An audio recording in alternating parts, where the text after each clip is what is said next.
ರಾಮನಗರದ ಕಲ್ಲು ಗಣಿಯಿಂದ ಸಾಮರ್ಥ್ಯಕ್ಕಿಂತ ಹೆಚ್ಚು ಕಡಿ ಪುಡಿ ಸಾಗಾಟ 2 ಟ್ರಕ್ ಪೊಲೀಸರ ವಶಕ್ಕೆ.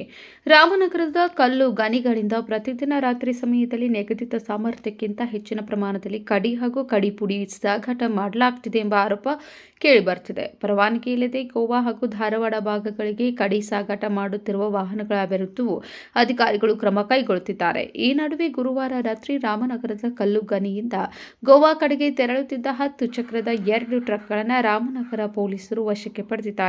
ಪರವಾನಗಿಯಲ್ಲಿ ನಿಗದಿಪಡಿಸಿದ್ದ ಪ್ರಮಾಣಕ್ಕಿಂತ ಹೆಚ್ಚಿನ ಪ್ರಮಾಣದಲ್ಲಿ ಕಡಿ ಪುಡಿಯನ್ನು ಸಾಗಿಸುತ್ತಿದ್ದ ಆರೋಪದ ಹಿನ್ನೆಲೆಯಲ್ಲಿ ಈ ಕ್ರಮ ಕೈಗೊಳ್ಳಲಾಗಿದೆ. ಈ ಕುರಿತು ಕಾರವಾರ ಗಣಿ ಮತ್ತು ಭೂವಿಜ್ಞಾನ ಇಲಾಖೆ ಅಧಿಕಾರಿಗಳನ್ನು ವಿಚಾರಿಸಿದಾಗ ಕಡಿ ಅಥವಾ ಕಡಿ ಪುಡಿ ಸಾಗಾಟಕ್ಕೆ ನೀಡಿರುವ ಪರವಾನಗಿಯಲ್ಲಿ ನಿಗದಿಪಡಿಸಿದ ಪ್ರಮಾಣದಷ್ಟೇ ಸರಕನ್ನು ವಾಹನದಲ್ಲಿ ತುಂಬುವುದು ಕಡ್ಡಾಯವಾಗಿದೆ. ನಿಗದಿತ ಪ್ರಮಾಣಕ್ಕಿಂತ ಹೆಚ್ಚಿನ ಕಡಿ ಅಥವಾ ಕಡಿ ಪುಡಿ ಸಾಗಿಸಿದರೆ ಪ್ರತಿ ಟನ್ಗೆ 1,580 ದಂಡ ವಿಧಿಸಲಾಗುತ್ತದೆ ಎಂದು ತಿಳಿಸಿದ್ದಾರೆ.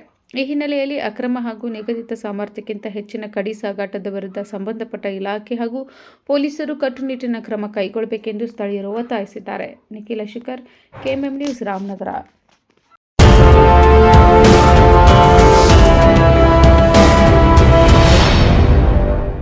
ಭೀಮಾ ಆಗಸ್ಟ್ 10ರಿಂದ 30ರವರೆಗೆ ವರಮಹಾಲಕ್ಷ್ಮಿ ಹಬ್ಬವನ್ನು ಆಚರಿಸಿಕೊಳ್ಳುತ್ತಿದ್ದು, ಹಬ್ಬದ ಸಂಭ್ರಮದಷ್ಟೇ ಪ್ರಕಾಶಮಾನವಾಗಿ ಹೊಳೆಯುವ ವಿಶೇಷ ಕೊಡುಗೆಗಳನ್ನು ಗ್ರಾಹಕರಿಗಾಗಿ ನೀಡುತ್ತಿದೆ. ಚಿನ್ನದ ಮೇಲೆ ಪ್ರತಿ ಗ್ರಾಂಗೆ 1,000 ರೂಪಾಯಿವರೆಗೆ ರಿಯಾಯಿತಿ, ವಜ್ರಾಭರಣಗಳ ಮೇಲೆ ಪ್ರತಿ ಗ್ರಾಂಗೆ 1,000 ರೂಪಾಯಿ ಫ್ಲಾಟ್ ರಿಯಾಯಿತಿ ಹಾಗೂ ಪ್ರತಿ 50 ಗ್ರಾಂ ಬೆಳ್ಳಿಯ ಖರೀದಿಗೆ 1,000 ರೂಪಾಯಿ ರಿಯಾಯಿತಿ ಪಡೆಯಿರಿ. ಹಳೆಯ ಚಿನ್ನದ ವಿನಿಮಯದ ಮೇಲೆ ಪ್ರತಿ ಗ್ರಾಂಗೆ ಹೆಚ್ಚುವರಿ 150 ರೂಪಾಯಿ ಪಡೆಯಿರಿ. ಅಷ್ಟೇ ಅಲ್ಲ, ಲಕ್ಕಿ ಡ್ರಾ ಮೂಲಕ 4 ಕೋಟಿ ಮೌಲ್ಯದ ವಜ್ರಾಭರಣಗಳನ್ನು ಗೆಲ್ಲುವ ಅವಕಾಶ. ಕೊಡುಗೆಗಳು ಎಲ್ಲಾ ಭೀಮಾ ಮಳಿಗೆಗಳಲ್ಲಿ ಲಭ್ಯ. ಷರತ್ತುಗಳು ಅನ್ವಯ.